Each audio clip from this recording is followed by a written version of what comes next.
प्यारे बच्चों, आज की क्लास में आप सबका स्वागत है। हम लोग जो है पिछले टर्न पर अशोक के फूल नामक शीर्षक पाठ की व्याख्या पढ़ रहे थे, जो हजारी प्रसाद द्विवेदी द्वारा लिखित है। हम लोग उसको कंटिन्यू करते हुए आगे बढ़ेंगे और उसके लिए क्लास की शुरुआत हो चुकी है। और सबसे पहले आप लोग अपने दोस्तों तक जल्दी से जल्दी क्लास को शेयर कर दीजिए। जल्दी से जल्दी, जितना जल्दी हो सके शेयर कर दीजिए। इतना जल्दी शेयर करिए कि पता चले कि क्लास की शुरुआत करते करते भाई 1-2 मिनट थोड़ा शुरुआत करते शुरू में लगता है, तो फिर उस शुरुआत करते करते एक अच्छी सी संख्या लाइव क्लास में हो जाए। जल्दी से करिए, फिर हम लोग आगे बढ़ते हैं। और अगर आपको समझ में आता हो कि हाँ सर मेहनत करते हैं, पढ़ाते हैं, क्लास अच्छी लगती हो तो लाइक भी कर दिया करें। अच्छी लगती हो तो ना लगती हो तो फिर कोई बात नहीं है, बहुत ज़्यादा परेशान होने की ज़रूरत नहीं। पढ़ना है बस, हो गया। और अच्छे से अच्छा पढ़ने की कोशिश करना है और हमेशा कोशिश करना है, ठीक है। सब लोगों को मेरी तरफ से भाई बहुत आशीर्वाद, शुभकामनाएं ना। नहीं, लेट नहीं है बेटा। आज जो है 3 बजे क्लास थी ही नहीं, 4 बजे थी। और किसी कारण से कल जो क्लास नहीं चल पाई थी वो क्लास ये आज 3 बजे है। 4 बजे की क्लास जो रूटीन में चल रही है, 4 बजे आप लोग पढ़ रहे हैं, वो क्लास तो चलेगी, उसमें कोई दिक्कत नहीं है, ठीक है। ये 3 बजे की क्लास जो कल टेक्निकल प्रॉब्लम आ गई थी, क्लास नहीं चल पाई थी, उसको जो है आपके सामने लेकर के आया हूँ। बस पढ़ना है, बाकी चीज़ों से कोई बहुत ना हमारा ना आपका बहुत ज़्यादा उस पर ध्यान देने की ज़रूरत नहीं है। बस केवल एक काम करना है कि भाई पढ़ना है। बस यही एक चीज़ ऐसी है जो पढ़ाई ही एक ऐसा विषय है जो हमें और आपको आपस में जोड़े हुए है। हम दोनों लोग एक दूसरे की प्रतीक्षा करते हैं, इंतज़ार करते हैं, और प्रत्यक्ष रूप से एक दूसरे के सामने न होते हुए भी एक दूसरे के मन में जो भाव है, जो फीलिंग है, वो बहुत अच्छी है। तो वो भाव भी होना चाहिए, वो फीलिंग भी होनी चाहिए। बहुत बहुत बच्चों से बहुत सा प्यार मिलता है, उसका एहसास होता है ना,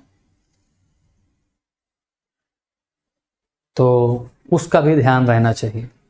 चलते हैं अशोक के फूल, जिसकी बात हम लोग कर चुके हैं कि भगवान बुद्ध ने मार विजय के बाद वैरागियों की पलटन खड़ी कर दी।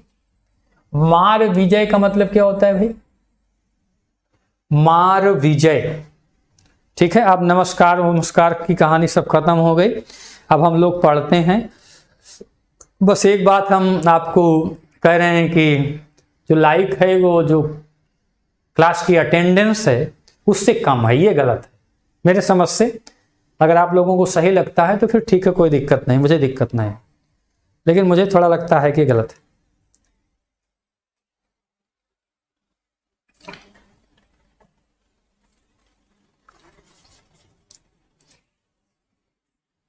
ठीक है, तो कह रहे हैं, अब आते हैं कि मार विजय माने कामदेव पर विजय।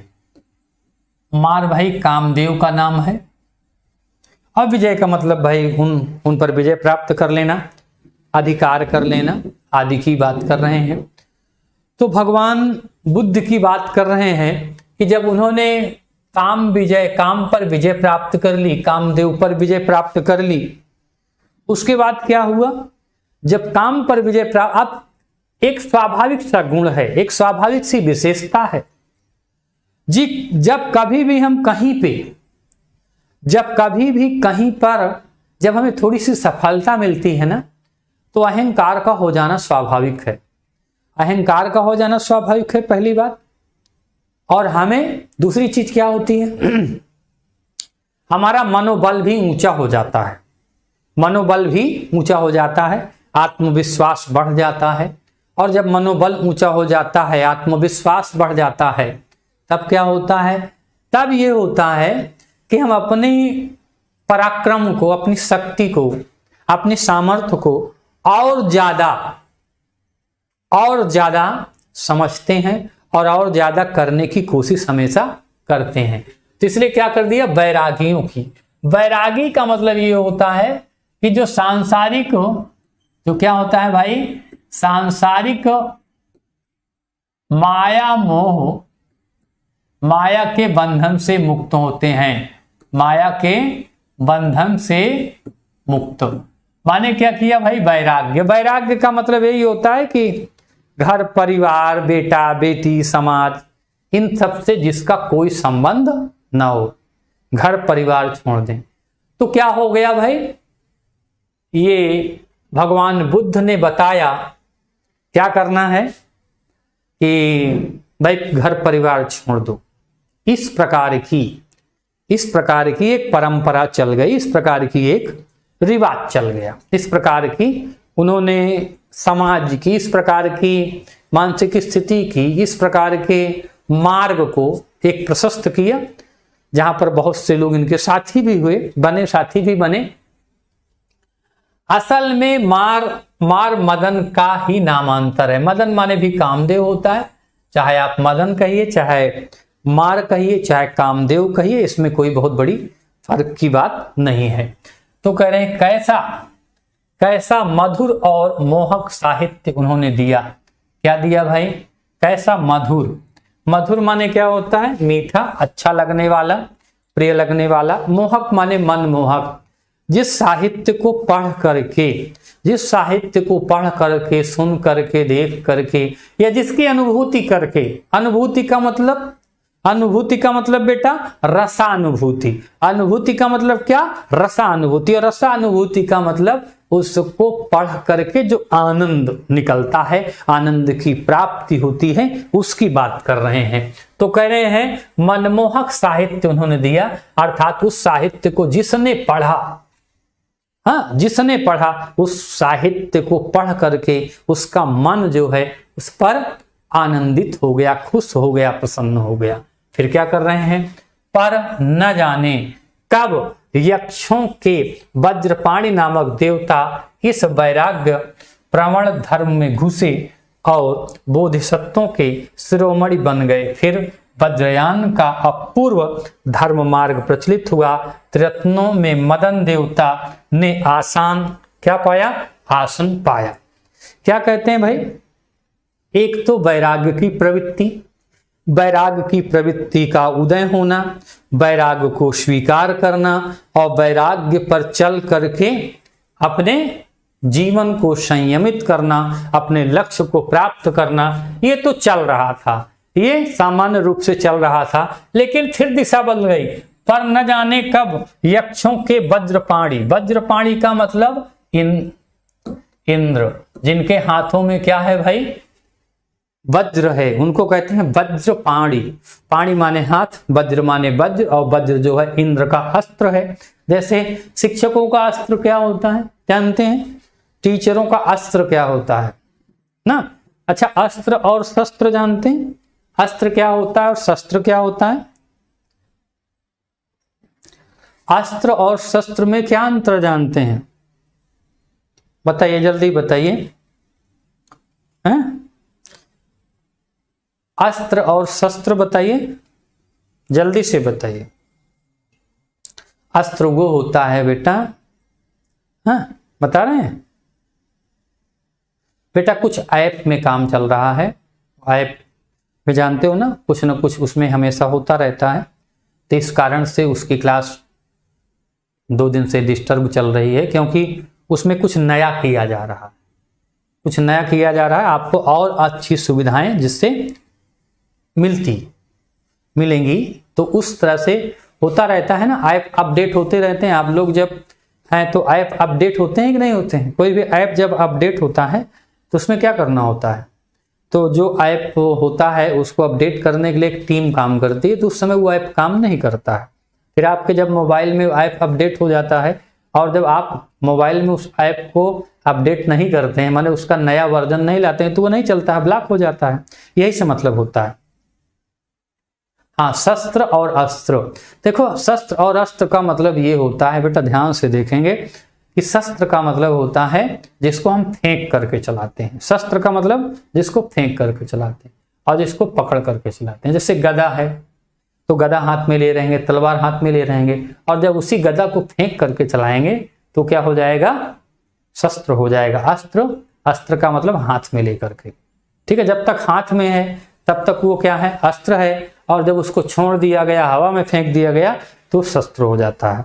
तो क्या कहता है, टीचरों का अस्त्र क्या है? अब फिर पूछा था कि टीचरों का अस्त्र क्या होता है। टीचरों का अस्त्र जो है उनकी कलम होती है बेटा। क्या होता है? कलम।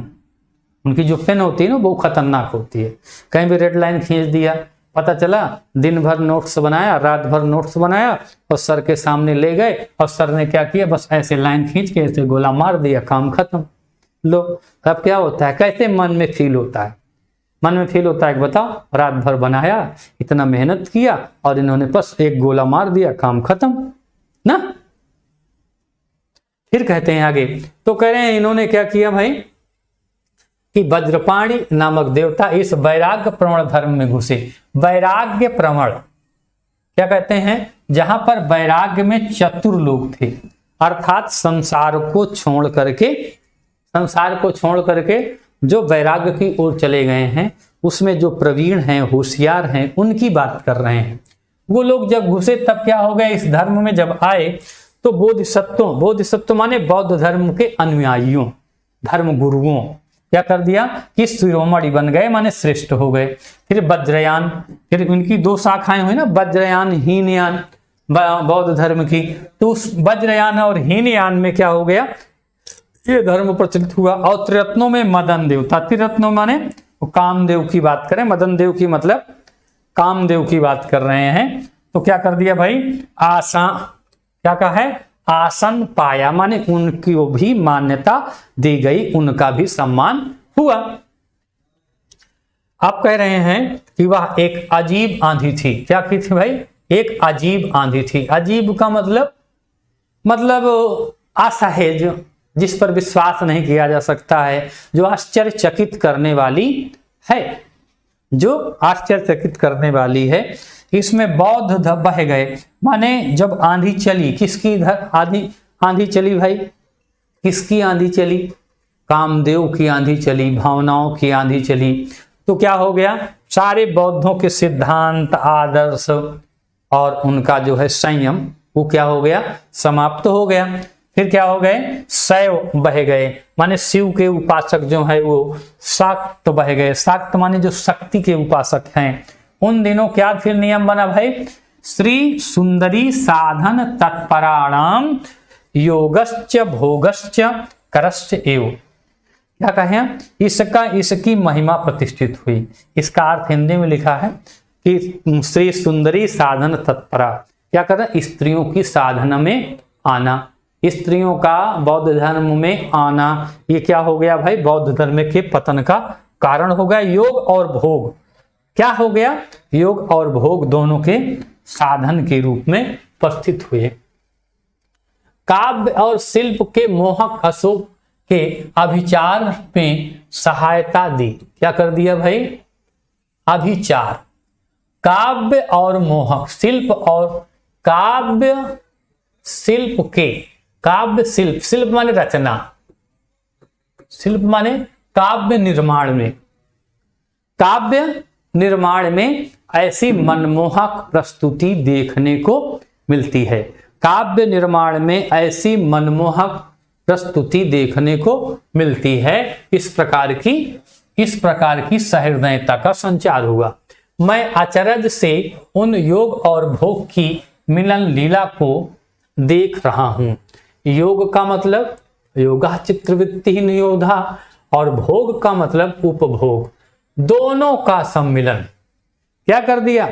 अब भोग का मतलब योग और भोग में अंतर क्या है? योग में क्या किया जाता है?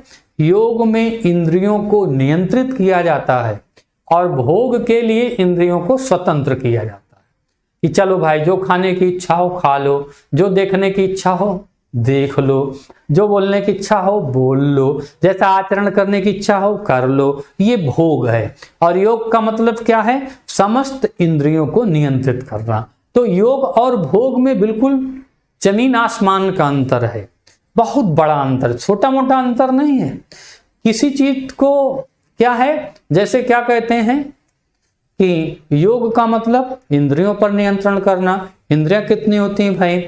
10, 5 कर्म इंद्रियां, 5 ज्ञान इंद्रियां। और भोग का मतलब होता है इंद्रिय जनित भोग। तो योग और भोग यही होता है। अब बात समझ में आई योग और भोग की। किसी ने चूंकि कमेंट किया कि सर योग और भोग क्या होता है, तो योग और भोग जो है उसकी बात हमने आपको बता दिया। यह भी क्या जीवनी शक्ति का दुर्दम अभियान था। क्या कहते हैं? ऐसी शक्ति, ऐसी क्रियाशीलता चल रही थी, ऐसा आचरण चल रहा था, ऐसी व्यवहारिकता देखने में मिल रही थी। क्या कहा था भाई? ये दुर्दम था। इस इंद्रियों के योग और भोग, योग और भोग की जो लीला, जो कार्य, जो आचरण चल रहे थे, उसको नियंत्रित नहीं किया जा सकता है। अभिचार का आधार, जिसमें इंद्रियों को नियंत्रित करना, अभिचार का मतलब, अभिचार कहां लिखा है? अभिचार का मतलब आचरण है, अभिचार ना ये लिखा है। और क्या कर दिया गया है? दुर्दम माने जिसे कठिनता से दमन किया जाए। अभियान माने गतिशीलता या आगे बढ़ने का मतलब होता है। बेटा कौन बताएगा कि कितने विध्वंस के बाद इस अपूर्व धर्म मत की सृष्टि हुई थी। क्या कहते हैं? जब किसी भी धर्म की स्थापना होती है, जब किसी भी धर्म की स्थापना होती है या किसी भी समाज की स्थापना होती है, समाज धर्म की बात छोड़ दीजिए, आप देखिए कि कोई जब पुरानी बिल्डिंग होती है, वहां पर जब बड़ी बिल्डिंग बनती है तो क्या होता है? पुरानी बिल्डिंग को बिल्कुल से हटा दिया जाता है। कोई भी ऐसा हो गया, कोई भी ऐसी बिल्डिंग है जो पुरानी है, वहां पे अगर कोई नई बिल्डिंग दिख रही है, नई जो है अट्टालिका दिख रही है, नया महल दिख रहा है, नई रचना दिख रही, तो इसका मतलब क्या होता है भाई? इसका मतलब ये होता है कि यहाँ पे जो पुरानी थी उसको हटा करके नया स्थापित किया गया है। उसी तरह से संस्कृति के क्षेत्र में, धर्म के क्षेत्र के, रीति रिवाज के क्षेत्र में भी ये देखने को मिलता है। टाइम चेंज नहीं हो गया बेटा। एक दिन क्लास नहीं चल पाई थी, फिर मैं बता रहा हूँ, एक दिन क्लास नहीं चल पाई थी, टेक्निकल प्रॉब्लम थी, तो वो क्लास आज जो है वो आपको पढ़ाया जा रहा है और कोई बात नहीं, ठीक है ना। टाइम चेंज नहीं हो, जो टाइम आपका क्लास, जो रूटीन में क्लास चलती है वो चलेगी ना। जो रूटीन में क्लास चल रही, 4 बजे से आपको पढ़ाया जा रहा था, वो 4 बजे से क्लास चलेगी। ये क्लास जो कल नहीं चल पाई थी उसके लिए है, ठीक है ना। अशोक अस्तावक का हर फूल और हर दल इस विचित्र परिणति की परंपरा में ढोए जा रहा है। कैसा झबरा सा गुल्म है अशोक का अस्तावक। अस्तावक का माने उसकी कोमल पंखुड़ियां, उसकी कोमल लालिमा, उसका सौंदर्य, उसका तेज आदि क्या कर रहा है? हमें अपने सुंदर आकर्षक स्वरूप से, हमें अपने सुंदर आकर्षक स्वरूप से क्या करता है? बदलता जा रहा है। परंपरा का मतलब रीति पर स्थापित है। कैसा झबरा सा गुल्म है, मतलब उसकी सुंदर आकृति, उसका घनी पंखुड़ियां, उसकी घनी पत्तियां जो क्या है बहुत ही सुंदर लगती हैं, बड़ी बड़ी पत्तियां, कोमल पत्तियां। झबरा का मतलब होता है जो लटक रहा है। और झबरा शब्द का हमें याद आ रहा है कि झबरा शब्द का आप लोगों ने, अस्तावक का मतलब होता है कोमल पंथियां, चाहे वो पत्ती को चाहे फूल की हो, और झबरा सा हमें एक ध्यान आ रहा है, झबरा ना। झबरा एक कहानी जो आप लोगों ने पढ़ी होगी, जो अंग्रेजी में है, जिसमें हल्कू पात्र है, रात में पूस की रात। पूस की रात आपने पढ़ा है? पूस की रात किसी ने पढ़ा है? पूस की रात किसने पढ़ा है? जल्दी बताइए भाई, पूस की रात के विषय में कभी पढ़ा है? ये कहानी अंग्रेजी में भी है। हाँ, अंग्रेजी में भी ये कहानी है। अब भाई टाइम टेबल नहीं बताना है मुझे, कि हम रोज टाइम टेबल बताते रहेंगे। टाइम टेबल बताना है तो कम्युनिटी पोस्ट में जाओ, वहां देखो, वहां लिखा हुआ है। अब क्लास का मतलब क्या होता है? क्लास में हम टाइम टेबल बता के चले जाएंगे क्या? ना, ये तो कोई बात नहीं है, ये कोई बात नहीं, इसके लिए आप परेशान मत होइए, ठीक है ना। चलें, झबरा का मतलब बताया आप लोगों को, याद है किसी ने? झबरा का मतलब हाँ, पढ़े तो हैं आप लोग। जो पूस की रात, तो उसमें झबरा कौन होता है? झबरा किसका नाम होता है? झबरा किसका नाम होता है? उसमें झबरा नाम का कोई पात्र है, या झबरा शब्द का प्रयोग हुआ है? हैं?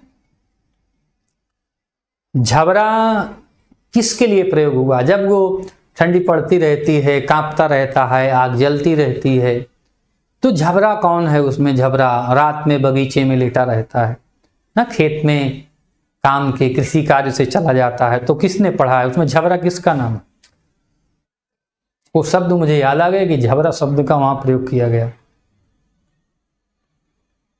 यस, डाक का, कुत्ते का नाम उसके झबरा है ना, जो हल्कू है ना, जो हल्कू है, हल्कू नाम का पात्र है इंग्लिश में, कुत्ते का नाम है। यस, और वो बार बार भौंकता रहता है, फिर खेत तक जाता है, फिर दौड़ के आता है, इस तरह से। तो बहुत, हाँ, तो उसी झबरा का मतलब क्या हो गया? झबरा का मतलब, उसको झबरा इसलिए कहते हैं, उस कुत्ते के बड़े बड़े सर पे बाल भी थे। आप लोगों ने पढ़ा हो या ना पढ़ा हो, लेकिन मैं आपको बता रहा हूं। तो कह रहे हैं आगे, और झबरा का मतलब यहाँ पर क्या हो गया? जिसके बाल लटक रहे हो, जिसके पुष्प लटक रहे हो, जिसकी पंखुड़ियां पत्ते लटक रहे हो। समझ में आ गई झबरा का मतलब क्या होता है? अब समझ में आया? फिर क्या कह रहे हैं? मगर उदास होना भी बेकार है। क्या करना है भाई?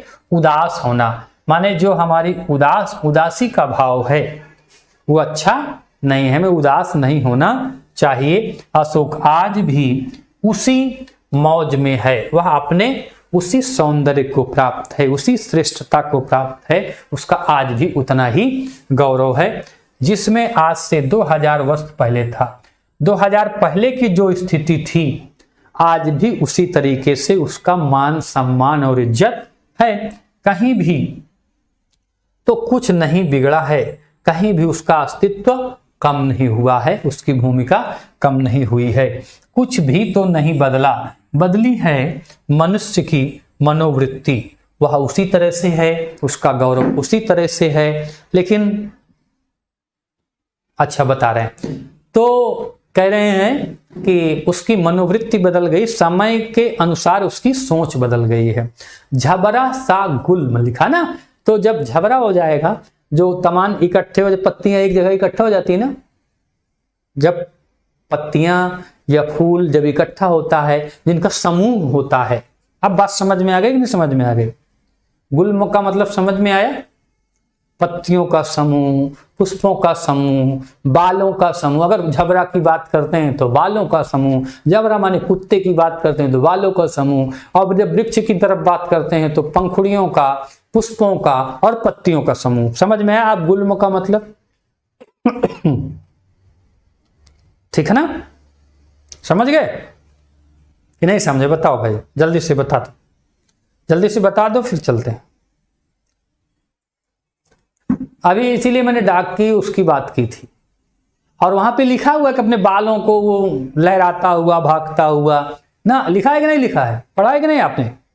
उसके लंबे लंबे बाल, कुत्ते की झबरे, इसीलिए उसको, उसके अपने उस जो कुत्ता था, जो डाक था, उसके बाल बहुत बड़े बड़े थे। लिखा है कि नहीं लिखा है? पढ़ा है कि नहीं आपने?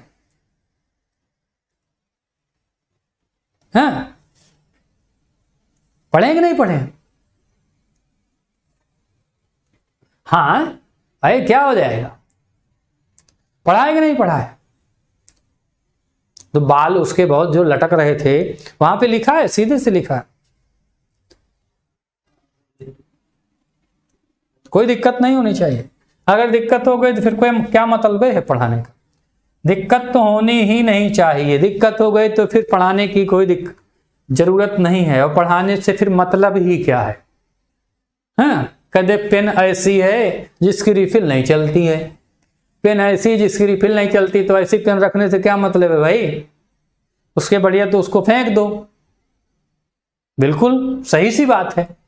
अगर आपकी जो पेन है उसकी रिफिल खत्म हो गई है और आपने उसको पॉकेट में ले रखा है, बैग में ले रखा है, और कोई कह दे कि भैया दे दो पेन, आजकल तो क्या कहोगे कि रिफिल खत्म हो गई है। तो फिर ऐसे पेन से क्या मतलब है? और आजकल, पहले जब हम लोग पढ़ते थे बेटा तो रिफिल लगती थी उसमें, पेन में स्याही के लिए अलग से जो आता है रिफिल वो लगती थी। तो क्या होता है रिफिल का मतलब वो खत्म हो गई फिर से भर दिया। जैसे गैस का सिलेंडर में गैस डलाई जाती है ना, तो वैसे उसमें एक और प्लास्टिक की आती थी, उसको लगा दे। सब लोग जानते भी होंगे। अभी भी वो पेन आती है लेकिन उसका यूज लोग कम करते हैं। आती है रिफिल वाली, लेकिन रिफिल दोबारा खरीदता कोई नहीं। मैं ये देखता हूं आप क्या करते हैं, सीधे पेन ही चेंज करते हैं। बस यूज एंड थ्रो वाली पेन लिया, तुरंत चेंज किया। कौन बार बार उसको, एक बार फिर उसको लगाएगा फिर बदलेगा। और दूसरी चीज जो ये होती है कि पहले जो होती थी तो रिफिल भी अच्छी मिलती थी, जब दोबारा उसमें फिल करते थे तो बढ़िया से चलती थी। आज की पेनों की स्थिति ये है कि कितनी भी अच्छी पेन ले लीजिए और जब दोबारा उसमें रिफिल डालेंगे तब क्या हो जाएगा, तब वो अच्छे से चलेगी नहीं। बहुत चलेगी, आधा चलेगी, कम चलेगी, फिर परेशान करेगी। जब देखो घंसते ही रहोगे कि सर चल नहीं रही है। मैं देखता हूं ना बच्चे कहते सर चल नहीं रही, तुम पेज में ऐसे खिंचाते रहते हैं और खिंचाते खिंचाते परेशान हो जाते हैं, अंत में फेंक देते हैं। तो इससे बढ़िया यही है कि क्या करो भाई, नया ही पेन लो, लिखो फेंक दो, लिखो फेंक दो, काम खत्म। अब तो यही समय आ गया ना।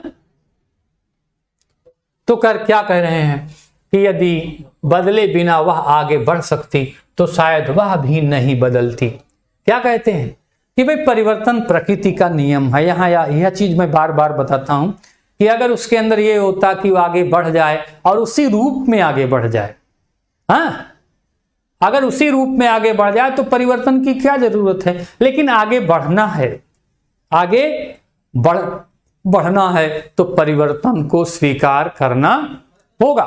तो परिवर्तन को स्वीकार कीजिए, आगे बढ़िए। और जो परिवर्तन को स्वीकार नहीं करता वो आगे नहीं बढ़ सकता है। फिर क्या कह रहे हैं, और यदि वह बदलती और व्यावसायिक संघर्ष आरंभ हो जाता तो मशीन का रथ घर घर चल पड़ता और विज्ञान का सवेग धावन चल निकलता तो बड़ा बुरा होता। क्या कहते हैं, तो क्या कह रहे हैं भाई, अगर इसी प्रकार से परिवर्तन होता रहता, अगर परिवर्तन होता रहता तो हम लोग उन्नति के मार्ग पर अग्रसर चलते रहते, अग्रसर होते रहते। तो क्या करना है भाई कि हमें व्यावसायिक संघर्ष माने कि जिससे हम व्यवसाय करते हैं अर्थ प्राप्ति के लिए। हाँ, व्यापार का मतलब, व्यापार क्यों करते हैं लोग, धन संग्रह के लिए। धन संचय लिख दो, संग्रह मत लिखो भाई। धन संचय के लिए व्यापार करते हैं। और व्यापार अधावन का मतलब गतिशीलता ना, चलना, भागना, दौड़ना, चलते हैं। तो क्या कह रहे हैं, तो बिना आगे बढ़ नहीं सकती, शायद वह भी नहीं बदलती। यदि वह बदलती तो व्यावसायिक संघर्ष आरंभ हो जाता, मशीन का रथ घर घर चल पड़ता। घर घर का मतलब क्या होता है, तेजी से जब मशीन चलेगी तो घड़घड़ाहट होगी, आवाज होगी ना। धावन का मतलब गतिशीलता, मैंने बता दिया भाई। और विज्ञान का सवेग धावन माने विज्ञान की बहुत तेज से प्रगति होती। अब यहाँ पे प्रगति भी लिख सकते हैं कि तो बड़ा बुरा होता। क्या कहते हैं, अगर ऐसा न होता तो बहुत दयनीय स्थिति हो जाती। फिर क्या कह रहे हैं कि हम पिस जाते, अच्छा ही हुआ जो हम बदल गए। कह रहे हैं अगर हम अपने आप को बदलते नहीं तो समय के चक्र में, विज्ञान की गतिशीलता में, विज्ञान की तीव्रता में हमारा कोई अस्तित्व न रहता। आज विज्ञान का आज जितना विकास हो रहा है और उस विकास की गति में अगर हम अपने आप को सामंजस्य से अपने आप को उसमें न जोड़ते, तब क्या हो जाता है, हम पीछे होते। भाई विज्ञान तेजी से आगे बढ़ रहा है, अब विज्ञान 100 किलोमीटर की रफ्तार से आगे बढ़ रहा है, हम 50 किलोमीटर की रफ्तार से आगे बढ़ रहे हैं, तब क्या हो जाता है, तो हम तो विज्ञान से पीछे हो जाएंगे ना। तो आज के वैज्ञानिक युग का, वैज्ञानिक तकनीकी का अगर हमें लाभ उठाना है, उसके साथ चलना है, अपने आप को विकसित करना है, तो विज्ञान की गति के साथ हमें अपनी भी गति को जोड़ना होगा। जोड़ना का मतलब अगर 100 किलोमीटर की विज्ञान से चल रहा था तो हमें भी 100 किलोमीटर की स्पीड से चलना होगा। ये नहीं कहो नहीं भाई हम तो जैसे हैं वैसे ही रहेंगे। कुछ लोग कहते हैं ना कि अरे हमारे विषय में मत सोचो, जो हम जैसे हैं ना वैसे ही अच्छे हैं। क्यों अच्छे हैं?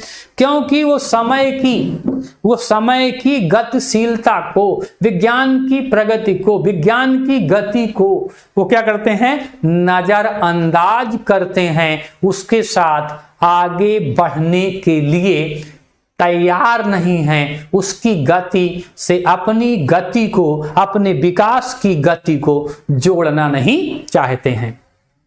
फिर क्या कह दिया कि पूरी कहां बदलती है, पर बदल तो रही है। कहते ये गतिशीलता जो है एक साथ सब कुछ तो नहीं बदल सकता ना, अमूल चूल, तीव्र और संपूर्ण। भाई एक तो होता है तीव्र गति से, एक होता है अमूल चलने बहुत बड़ा, और एक होता है कि संपूर्ण। तो किसी चीज का संपूर्ण तो बदल नहीं सकते ना, समय के साथ परिवर्तन जरूरी है, सही बात है। लेकिन अब इतना परिवर्तन न कर दो कि आगे वाला देख ही न पाए, समझ ही न पाए। इतनी ज्यादा गति भी अच्छी नहीं होती है। जैसे आप भाई पैदल चलते हैं तो आप कितना चलते हैं, 1 घंटे में 5 किलोमीटर 4 किलोमीटर से, स्वाभाविक सी बात है।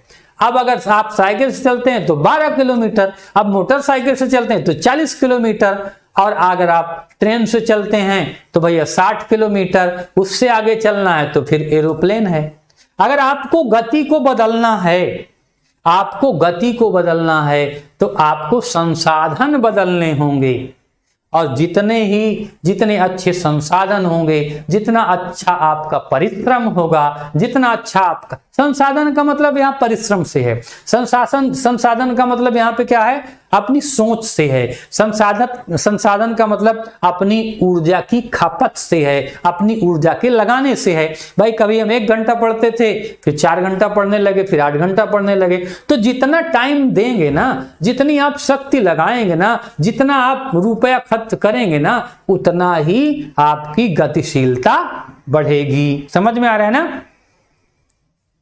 हाँ, 4 बजे से सवाल जवाब होगा, बिल्कुल सवाल जवाब होगा 4 बजे से ना, क्योंकि ये क्लास छूटी हुई थी। मैंने आपको पहले भी बताया कि इस क्लास को कंप्लीट करने के बाद 4 बजे से हम लोग इसी क्वेश्चन के सवाल जवाब पर रहेंगे, और आप लोग तैयार रहिएगा, बिल्कुल तैयार रहिएगा। और आज मैं सवाल का जवाब देने वाला नहीं हूं, आपको ही देना है, ठीक है।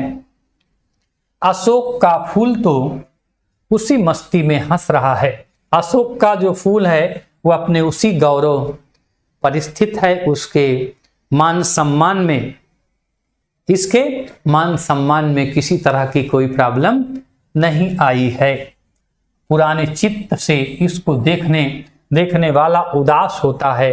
कहते हैं अगर वर्तमान क्या करता है, हमें नई दृष्टिकोण से देखना होगा।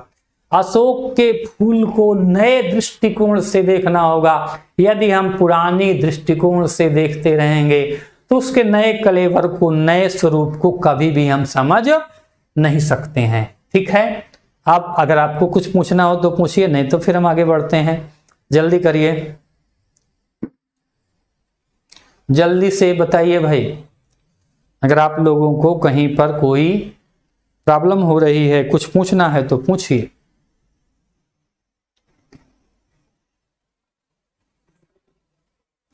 ठीक है,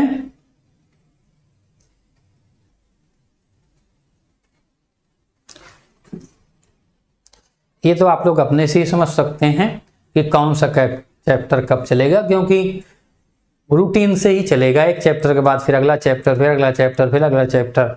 जैसे हम लोगों ने पढ़ा शुरू में पद के भी कुछ पाठ पढ़े, तो गद्य की भी पढ़ लेते हैं, फिर संस्कृत के भी पढ़े। इस तरह से हर पार्ट को धीरे धीरे हम लोगों को आगे पढ़ना है, बस केवल आगे पढ़ना है, रोज पढ़ना है। सवेग नहीं जानते, सवेग का मतलब तीव्र गति, सवेग का मतलब वेग से युक्त, वेग के साथ, वेग माने गति, वेग माने चाल ना,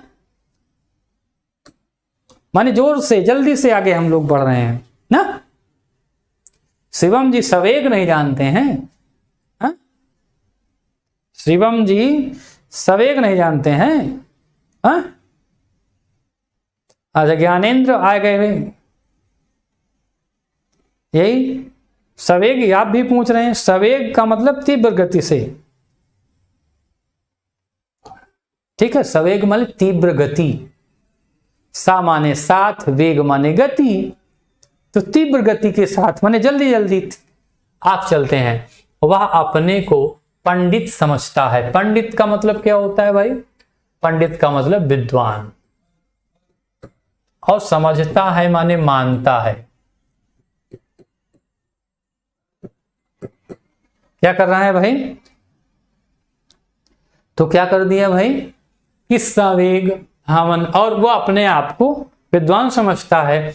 पंडिताई भी एक बोझ है, जितनी भी भारी होती है उतनी ही तेजी से डूबती है। पंडिताई का मतलब ज्ञान, और ज्ञान का मतलब पंडिताई का मतलब ज्ञान। और ये ज्ञान जब अहंकार बन जाता है ना बेटा, अहंकार का मतलब जब हमारे अंदर ये हो जाए कि नहीं हमको सब आता है, जिस दिन ये पता चल जाएगा कि हमें सब कुछ आता है, और जब हम ऐसा मानने लगेंगे कि हमको सब आता है, उसी दिन से हमारा पतन का मार्ग खुल जाता है। पतन का मतलब क्या होता है?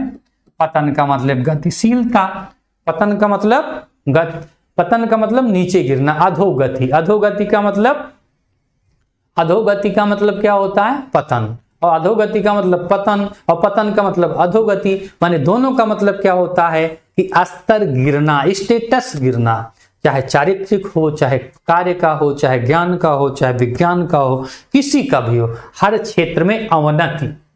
तो कह रहे हैं वो जब हमारे अंदर ये आ जाएगा, अहंकार आ जाएगा ना बेटा, तो वो पतन का बीज, माने पतन का बीज वहीं से अंकुरित हो जाता है। जब अहंकार आ जाएगा तो हम नीचे की तरफ गिरते चले जाएंगे। हम हर दृष्टिकोण से, ज्ञान से, बुद्धि से, तर्क से, सम्मान से, इज्जत से, हर तरीके से नीचे की तरफ पहुंच जाएंगे, विनाश की तरफ पहुंच जाएंगे। बहुत अच्छा आपने लिखा है।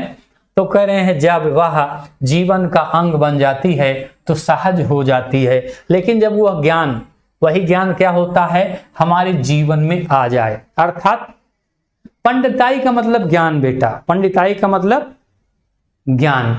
तो क्या करना है भाई? जो ज्ञान अगर हम उसको अपने जीवन में अपनाएं, ज्ञान जब कहते हैं ना, पर उपदेश कुशल बहुतेरे और जे आचरण ते नर घनेरे, कहते हैं दूसरे को तो बताना बहुत अच्छी बात है, पढ़ाना ना, पढ़ाना अच्छी बात है, लेकिन अपने जीवन में भी तो उसको अपनाना चाहिए। हम दूसरे को कहते हैं खूब पढ़ो, खूब पढ़ो, सही बोलो, झूठ मत बोलो, तमाम तरह की अच्छी अच्छी बातें दूसरों को बताते हैं, लेकिन क्या उन बातों का, उन आचरण का अपने जीवन में हम उपयोग करते हैं? ये भी एक सोचने का विषय है। इसके विषय में भी हमें सोचना होगा, और इसके विषय में भी हमें अपनाना होगा। उसको क्या करना है? कल्याणकारी ढंग से, कल्याणकारी ढंग से उसको अपनाना होगा। तभी हम क्या कर सकते हैं? विकास के मार्ग पर अग्रसर हो जाते हैं, उन्नति के मार्ग पर अग्रसर हो सकते हैं। कह रहे हैं तब वह बोझ नहीं रहती जब हम उसका उपयोग करते हैं। वह उस अवस्था में उदास भी नहीं करती है। और जब ज्ञान को हम कर्म के क्षेत्र में, जब ज्ञान को कर्म के क्षेत्र में ले जाते हैं, अर्थात जो सीखा, जो पढ़ा, जो जाना, उसको आचरण के रूप में अपनाया। अब यहाँ पे क्या बात हुई? आचरण के रूप में अपनाने की बात क्या हो रही है? अभी कहते हैं ना कि हिंदी में प्रयोग नहीं है ना, कहते हैं हिंदी क्या है, प्रायोगिक विषय नहीं है। प्रायोगिक ना, प्रायोगिक होता है ना। अब विज्ञान में क्या करते हैं आप, प्रयोग करते हैं, जिसको प्रैक्टिकल कहते हैं, प्रयोग कहते हैं ना। हिंदी और साइंस में क्या कहते हैं भाई, प्रैक्टिकल करते हैं, और हिंदी में प्रैक्टिकल कहते हैं। नहीं, वो हिंदी में प्रैक्टिकल नहीं होता, ये तो आप लोग सब लोग जानते हैं ना। हिंदी में प्रैक्टिकल नहीं होता है, साइंस में होता है ना, फिजिक्स में होता है, केमिस्ट्री में होता है, बायो में होता है, ये सब लोग आप लोग जानते हैं ना, सब लोग जानते हैं। हिंदी में प्रैक्टिकल नहीं होता ना, ये होता है। कोई बता दे, जल्दी से बताए। मैं यही सोच रहा था कि हिंदी में प्रैक्टिकल होता है कि नहीं होता है। जल्दी से बता दीजिए, मैं भी समझ जाऊंगा कि आप लोग बहुत मेहनत करते हैं। होता है कि नहीं होता, होता है या नहीं, हिंदी में प्रैक्टिकल होता है या नहीं, बस ये बताना है। कितने लोग मानते हैं कि हिंदी में प्रैक्टिकल, जल्दी बताइए, जल्दी बता दीजिए, थोड़ा सा बात करके फिर आगे चलते हैं। होता है या नहीं हिंदी में, नहीं होता, नहीं नहीं नहीं नहीं नहीं है। अच्छा, होता वाले भी आ गए हैं। होता है बेटा, होता है। जो विज्ञान के प्रैक्टिकल हैं वो सीमित हैं ना, जो आपके विज्ञान के प्रैक्टिकल हैं वो सीमित हैं। कौन कौन से प्रैक्टिकल किए जाएंगे, लेकिन हिंदी में तो सब कुछ प्रैक्टिकल है यार ना, हिंदी में सब कुछ प्रैक्टिकल है। अरे जो पढ़ा है अगर वो उसको वो आ नहीं रहा तो काहे के लिए है प्रैक्टिकल का मतलब। वहां पे तुम जार में करते हो, पदार्थों का करते हो, भौतिक तुला को लेते हो, रासायनिक क्या कहते हैं वैज्ञानिक यंत्रों को लेते हो, तब प्रैक्टिकल करते हो। यहां तो जीवन में प्रैक्टिकल होता है जी। हिंदी तो जीवन में प्रैक्टिकल होता है, जीवन में आचरण में अपनाने से प्रैक्टिकल होता है। उससे बड़ा कौन सा प्रैक्टिकल है, ये सबसे बड़ा प्रैक्टिकल है, ये सबसे बड़ा प्रैक्टिकल है कि हिंदी को हम जीवन में अपनाते हैं, व्यवहार में अपनाते हैं। इससे बड़ा प्रैक्टिकल क्या होगा। वहां तो हम प्रैक्टिकल किए, एक लैब में प्रैक्टिकल किए और वहीं पे रख करके चले आए, उसकी सीमा निश्चित है, एक कमरे में करेंगे। लेकिन यहां क्या है, यहां तो सारा जीवन प्रैक्टिकल होता है ना। हिंदी में सारा जीवन प्रैक्टिकल होता है। मैं प्रैक्टिकल 10 की और एग्जाम की बात मैं नहीं कर रहा हूं कि एग्जाम में कितने नंबर होता है, किस क्लास में होता है, किस क्लास में नहीं होता है। यहां प्रायोगिक ज्ञान की बात हो रही है, आचरण में अपनाने की बात हो रही है, उसकी बात कह रहे हैं।